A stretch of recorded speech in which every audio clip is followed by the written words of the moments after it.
احسن اقبال صاحب، جب آپ لوگ گورنمنٹ میں آئے تو یہ کہا گیا سخت فیصلے لینے، اور ہمیں بھی پتا تھا جس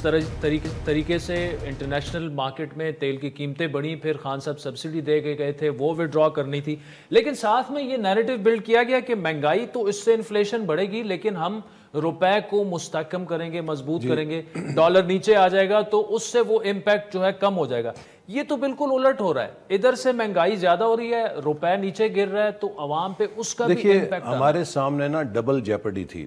ایک تو یہ تھی کہ جو عمران خان صاحب آخری اپنی مدت میں غیر ذمہ دارانہ فیصلے کر گئے تھے، انہوں نے پاکستان کے خسارے کو بے قابو کر دیا تھا، جس کی وجہ سے آئی ایم ایف اور انٹرنیشنل انسٹیٹیوشنز بھی پاکستان کے حوالے سے بہت زیادہ پریشان تھے، اور وہ کسی اور بات پہ آنے کے لیے تیار نہیں تھے کہ پہلے آپ ریکٹیفائی کریں جو چیزیں غلط کر رہے ہیں۔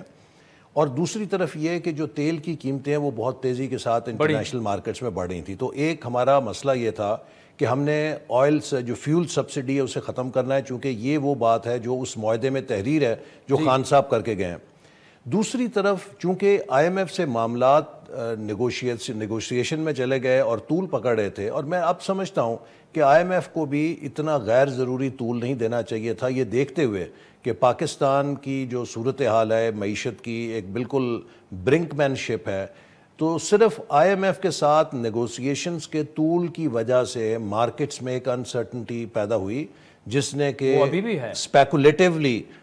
ڈالر کو مضبوط کیا۔ اور مجھے انشاءاللہ امید ہے کہ آئندہ چند دنوں میں 2-4 دنوں کے اندر ہم جو ایکسپیکٹ کر رہے ہیں کہ آئی ایم ایف سے معاملات اب طے ہو جائیں گے، تو جو ہی پاکستان ٹریک پر آئے گا، آئی ایم ایف کے ساتھ ہمارا ایگریمنٹ ہوگا، اس کے ساتھ ہی جڑا ہوا ہے کہ ورلڈ بینک ہے، ایشین ڈیولپمنٹ بینک ہے، اس کی فائننسنگ آئے گی، پھر اس کے ساتھ ہی جڑی ہوئی ہے ہمارے دوست ممالک کی فائننسنگ، وہ آئے گی۔ تو مجھے امید ہے کہ اگلے آپ دیکھیں گے کہ مہینے 2 مہینے کے اندر روپے کی جو قدر ہے وہ نسبتاً مستحکم ہونی شروع ہو جائے گی۔ اس میں بڑی حد تک اس وقت اسپیکولیشن شامل ہے، جس کی وجہ آئی ایم ایف کے معاہدے میں تھوڑی سی جو تاخیر ہو رہی ہے۔ لیکن ایسے صرف اسپیکولیشن کو کنٹرول کرنا تو گورنمنٹ کا کام ہے نا۔ دیکھیے اسپیکولیشن کو وہ جو آئی ایم سوری لیکن جو ایک یقینی کی صورتحال لوگ ایکسپیکٹ کر رہے تھے کہ پی ایم این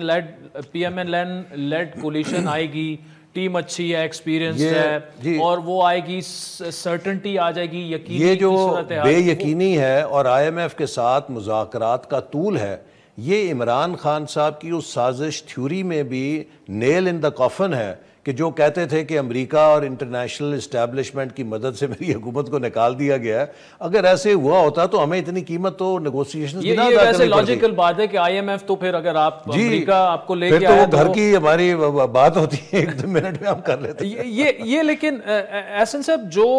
اس وقت جو اکنامک سچویشن ہے ہماری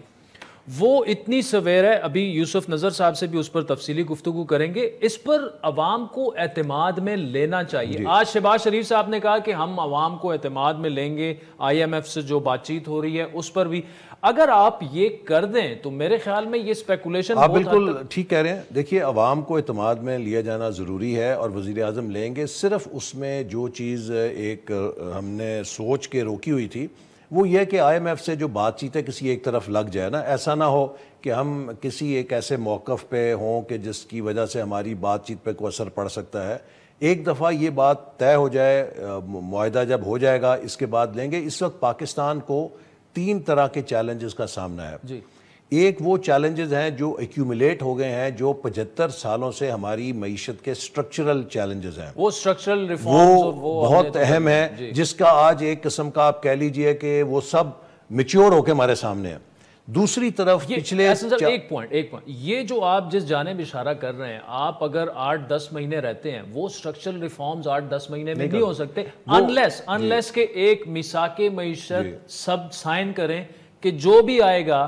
ان معاملات کو نہیں چھیڑیں گے۔ دیکھیے یہ جو سٹرکچرل ریفارمز ہیں، آپ نے بالکل درست کہا، ان کے لیے ہمیں ایک لانگ ٹرم ایجنڈے کی ضرورت ہے، اور کم از کم یہ 10 سال پہ محیط ہو جس میں ہر کوئی ایگری کرے کہ کوئی حکومت رہے یا کوئی جائے یا آئے، اس راستے سے ہم نہیں ہٹیں گے، اس سے پھر ہم مستحکم ہو سکتے ہیں۔ دوسرا جو سیٹ آف ایشوز ہے وہ پچھلی حکومت کی پالیسیز کا ہے، جو کہ میں سمجھتا ہوں کہ جس طرح اگر 75 سال والے جو سسٹم کے ایشوز ہیں وہ کلائمیٹک فیکٹرز ہیں، جو 4 سال کی حکومت ہے وہ ویدر فیکٹرز ہیں، جو آپ 6 مہینے سال کے اندر کسی حد تک درست کر سکتے ہیں۔ تیسرا ایک گلوبل ڈائمنشن ہے، وہ یوکرین کی وار ہے کہ جس نے اس وقت تمام ڈیولپڈ اور ڈیولپنگ کنٹریز کو ایک جیسا کموڈٹی سیکٹر میں جو سپائرل انکریز ہوئی ہے پرائسز کی، چاہے وہ تیل کی ہیں، چاہے وہ گندم کی ہیں، چاہے وہ کھاد کی ہیں، چاہے وہ کسی بنیادی ضرورت کی ہیں، وہ سب بے قابو ہو گئی ہیں. اور آپ برطانیہ سے لے کے امریکہ سے لے کے ایشیا میں آ جائیں، ہر ملک میں پچھلے 40 سال کی ریکارڈ انفلیشن ہے، چونکہ وہ پرائسز 3-4 گنا عالمی منڈیوں میں بڑھ چکی ہیں. تو اس لیے اس وقت ہم 3 چیزوں کا سامنا کر رہے ہیں. یہ جو آخری آپ نے بات کی گلوبل انفلیشن کی، وہ تو ہمیں اس وقت بھی پتا جب عمران خان صاحب کے دور میں انفلیشن اوپر جا رہی تھی، وہ بھی یہی توجیہ پیش کرتے تھے اور اس وقت بھی گلوبل انفلیشن کافی زیادہ تھی، لیکن نون لیگ اس کو نہیں مان رہی تھی. یہ مہنگائی آپ کی وجہ سے. آج عمران خان صاحب یہ نہیں مان رہے، وہ کہہ رہے ہیں کہ یہ سو کالڈ جو کہتے ہیں سلیکٹڈ گورنمنٹ، یہ جیسے ہی آئی ہے تو مہنگائی اوپر پہنچ. دیکھیے اس میں فرق یہ ہوتا ہے، جو گلوبل انفلیشن ہے وہ تو کوئی اس کو کنٹرول نہیں کر سکتا، اس کے اثرات تو آتے ہیں.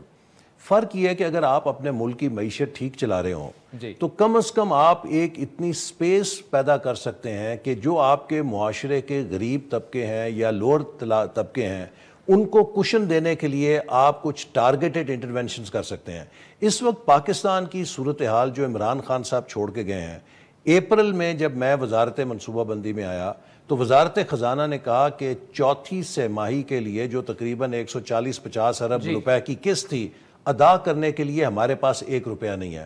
پہلی دفعہ پاکستان کی تاریخ میں 4th instalment of development budget was not released. یہ کبھی نہیں ہوا، جب ایٹمی دھماکے کیے تب بھی نہیں ہوا. تو یہاں پر یہ خزانہ خالی کر کے چھوڑ کے گئے. اب ہم اس سے انشاءاللہ نبٹ رہے ہیں. یہ سخت فیصلے ہیں، ہم نے اس لیے کیے ہیں کہ ہمیں پتہ ہے کہ پولیٹیکل کیپٹل ہمارا بھی کنزیوم ہو رہا ہے، لیکن اس وقت پالیٹکس سے ملک کی اہمیت ہے، اور اگر ہم نے ملک ٹھیک کر لیا تو یہ پولیٹیکل کیپٹل بھی واپس آ جائے گا. ٹھیک ہے احسن صاحب، آخر میں 30 سیکنڈ ہے میرے پاس، لیکن جو خرم دستگیر صاحب نے کہا کہ نومبر میں وہ خان صاحب بالکل سب کو وائنڈ اپ کرنے والے تھے، آپ سب کو ڈسکوالیفائی ہو جانا تھا، نیب میں اپنی پسند کے 100 ججز وغیرہ لگا، اس میں کوئی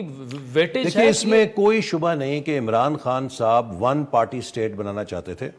انہوں نے میڈیا کو بھی، انفارمیشن ہے میں آپ کو عرض کر رہا ہوں، انہوں نے اسی لیے میڈیا کو ٹارگٹ کیا، میڈیا کے خلاف خصوصی قوانین بنائے، انہوں نے اپوزیشن کے خلاف امتیازی قوانین بنائے، ساری اپوزیشن کو پہلے جیلوں میں ڈالا، لیکن جب اپوزیشن والے عدالتوں سے انصاف لے کر واپس آ گئے تو ان کا دوسرا مرحلہ یہ تھا کہ ہینڈ پیکڈ ریٹائرڈ ججوں کو لاکھوں روپے کی تنخواہوں پہ وہ لے کر آئیں اور ان سے من پسند فیصلے حاصل کریں. وہ پورے ملک کو ایک انتشار کی طرف دھکیل رہے تھے. پھر آپ دیکھیے جس طریقے سے انہوں نے اقتدار سے نکلنے کے بعد ہمارے قومی اداروں پر یلغار کی ہے، ان کی کردار کشی کی ہے، تو اس سے آپ کو کون سا ذہن نظر آتا ہے؟ اور یہی وجہ تھی کہ آپ نے گورنمنٹ میں آنے کا اور اسی لیے دیکھیے ایک طرف آئین اور ریاست تھی اور دوسری طرف اپنی سیاست تھی.